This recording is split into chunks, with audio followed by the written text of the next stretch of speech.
Okay, thank you. Okay. All right, it is October 15th, 2025. It's 5:02 PM. Calling to order the Board of Directors meeting for Sandy Fire District. Let's start with the Pledge of Allegiance, please. I pledge allegiance to the flag, of the United States of America, to the republic for which it stands, one nation, under God, indivisible, with liberty and justice for all. Okay. I'll change this to the agenda. I'm assuming that I'm not to take anything for you to vote off. Unless you want to announce that Yes. the changes to the agenda will be that we won't be voting. We'll just. The boxers to really wait, that's fine. All right, there's no public comment, I presume, unless you're one person would like to say something. No, okay. All right, we have the minutes, but we can't approve those until next meeting. Without a quorum. Next thing up is election of officers, which will also have to be deferred to next month. Liaison report, I presume. There was a interagency meeting yesterday, if Director Fox wanted to touch on that. I'm sorry, There was an interagency meeting yesterday, Director Fox Okay. was there, he wanted to report on that. yeah. Director Fox, do you have any report for your meeting from yesterday? Are you guys there? Yeah. Yeah, Yeah, if we can actually touch on that next meeting when we do have a quorum, that would be great. Everything went great as far as the interagency meeting went. But there's really, no new progress except we're just waiting for the vote next month. all right, thank you very much, Brian. Yep. Okay, Chief Peters.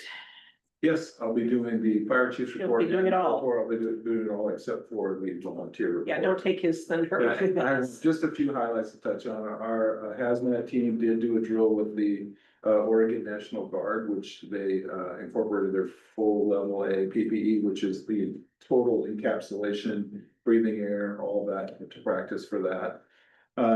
We did promote Lieutenant John Wood and Lieutenant Matt Kilgrass to become captains. They'll start their new positions sometime in November. We did a smoke alarm campaign in the Clackamas area, partnered with the Rotary to do that. And then a couple other notable things, we recognized a CCSO deputy and then a police officer from Sandy for their efforts in a medical call that they arrived to before we did. And their efforts to really change the outcome of the call. So their intervention was really instrumental. We did have an apartment fire with 4 victims, and the victim was extricated within 2 minutes of arrival, so that's really good. And the other 2 victims self-extricated out of there. We had a barn fire in the Beaver Creek area. That was a 2-alarm barn fire, which also sparked a 2-alarm brush fire across the street. The embers floated over there, so we were able to have the 2 incidences going at the same time.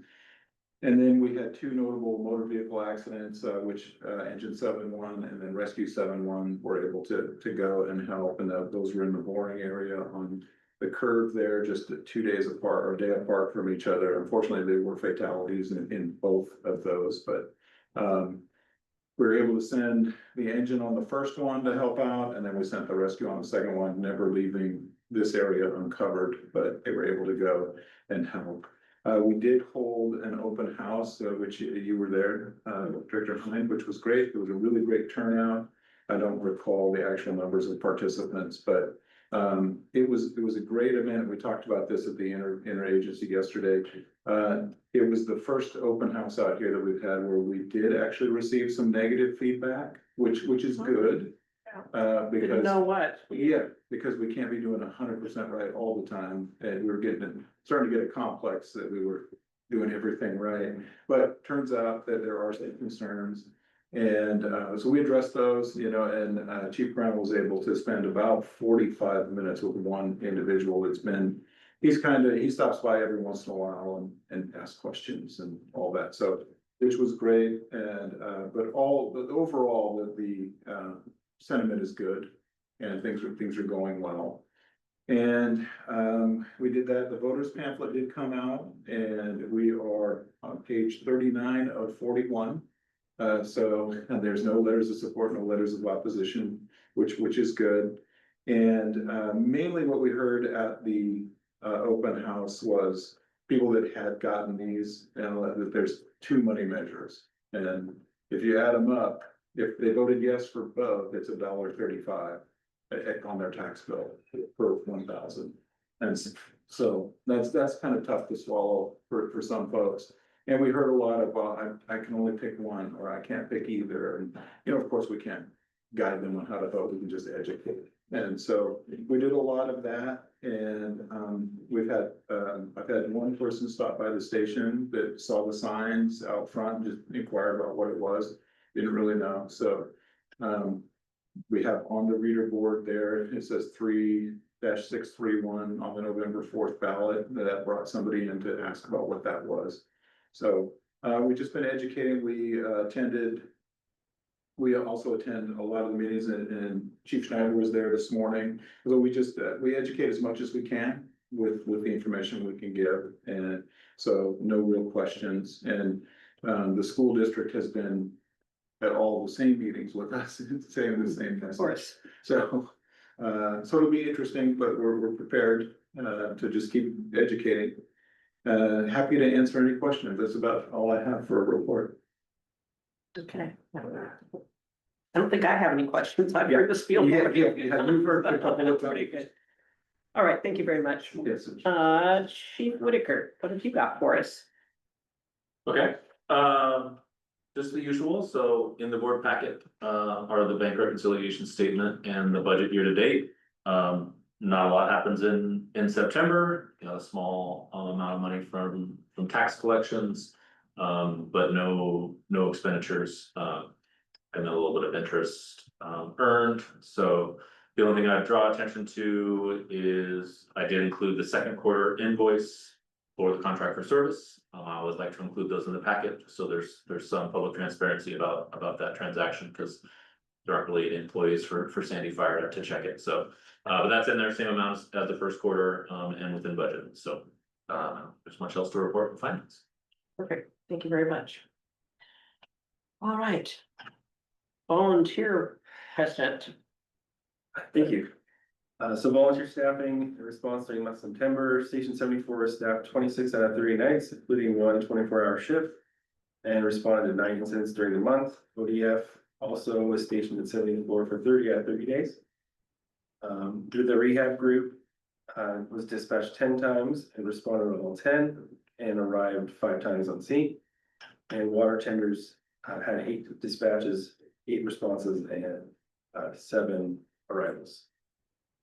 For events, just a couple events this month. We had Station 12 grand opening, and there was also a Hilltop Safety Fair in Oregon City. And then there was a event at the Clackamas Town Center. It was an active shooter mass casualty like simulation, and volunteers went to that and were bystanders and victims for training that happened for that. There was also for volunteer training during drill, there was a flammable gases and liquids with the propane tank prop. We had a fire extinguishers training as well, and then EMS on pediatric assessment. And the final one was ladders. We had someone practice ladders. That concludes the volunteer report for the month of September. Any questions? Okay, thank you very much. Okay. So I like the format of the reports given to us and stuff. We have lots of nice stuff in there. Presume you're responsible for putting together all the correspondence and that other stuff.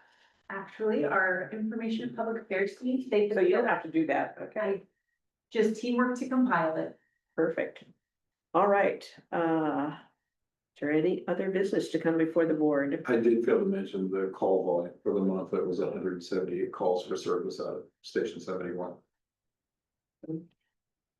Okay. Cool. All right. Anybody have anything else? All right, if not, we're adjourned. No vote on that, but we're adjourned. Okay. It's 5:12 PM. I wasn't going for it.